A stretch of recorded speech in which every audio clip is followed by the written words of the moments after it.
بسم اللہ الرحمن الرحیم۔ ذرا تصور کیجئے ایک شخص دونوں ہاتھوں سے سلیب پر بندھا ہے، ہزاروں دشمن اس کے ارد گرد جمع ہیں۔ وہ مسکرا کر کہتا ہے، میں یہ بھی گوارا نہیں کرتا کہ محمد صلی اللہ علیہ وسلم کے پاؤں میں کانٹا چبھے اور میں صحیح سلامت اپنے گھر میں بیٹھا رہوں۔ یہ وہ الفاظ ہیں جو مکہ کی زمین پر گونجے اور تاریخ بن گئے۔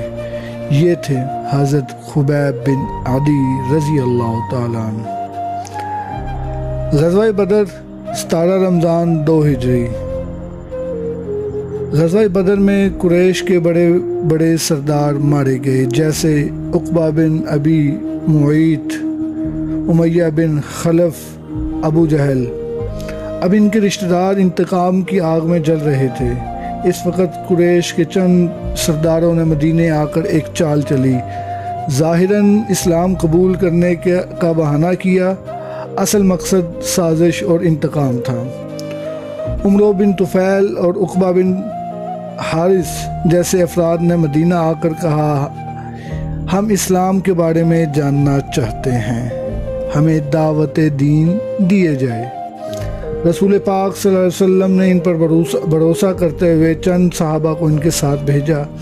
ان میں تھے حضرت خبیب بن عدی رضی اللہ تعالیٰ عنہ، مگر یہ ایک سازش تھی۔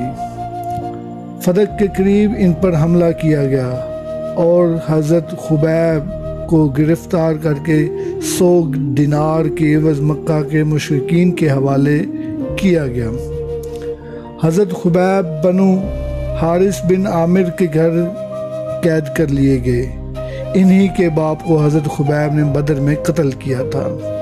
اس دوران قریش کے سرداران جمع ہوئے۔ ابو سفیان بن حرب، صفوان بن امیہ، عقبہ بن حارث، یہ تمام قریش کے سرداران جمع ہوئے۔ سب کا فیصلہ تھا خبیب کو عام مجمع میں قتل کیا جائے تاکہ مسلمانوں کو سبق مل سکے۔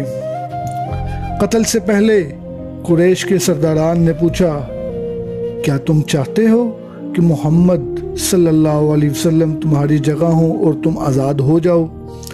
حضرت خبیب نے فوراً جواب دیا اور کہا، اللہ کی قسم، میں یہ بھی پسند نہیں کرتا کہ محمد صلی اللہ علیہ وسلم کے پاؤں میں کانٹا چبھے اور میں صحیح سلامت اپنے گھر میں ہوں۔ یہ سن کے قریش کے سرداران لرز اٹھے۔ پھر حضرت خبیب نے اللہ سے دعا کی، یا اللہ میرے قاتلوں کو ایک ایک کر کے ہلاک فرما۔ حضرت خبیب کو سولی پر چڑھا دیا گیا۔ انہوں نے آخری لمحوں میں اذان دی۔ مکہ کے لوگ خاموش ہو گئے۔ تاریخ گواہ ہے، ان کے قاتل ایک ایک کر کے ہلاک ہوئے۔ حضرت عمر فاروق رضی اللہ تعالیٰ عنہ فرماتے تھے، خبیب جیسا صبر کسی انسان میں نہیں دیکھا۔ آج جب ہم پر معمولی سی مصیبت آتی ہے ہم شکوہ کرتے ہیں، تو سوچیں حضرت خبیب اپنے نبی سے کتنی محبت کیا کرتے تھے کہ انہوں نے اپنا سب کچھ ان پر قربان کر دیا۔ اگر آپ عشق رسول سے متاثر ہوئے ہیں تو اپنے دل کو جھانکیں اور پوچھیں، کیا میری محبت میں ایسی سچی محبت موجود ہے؟ اگر یہ واقعہ آپ کو دل کو چھو گیا ہے تو اسے دوسروں تک پہنچائیں، شیئر کریں، چینل کو سبسکرائب کریں، کومنٹس میں ہمیں اگلے واقعہ کے حوالے سے بتائیں کہ ہم آپ کو کس صحابہ کے واقعات بیان کریں۔ جزاکم اللہ خیر۔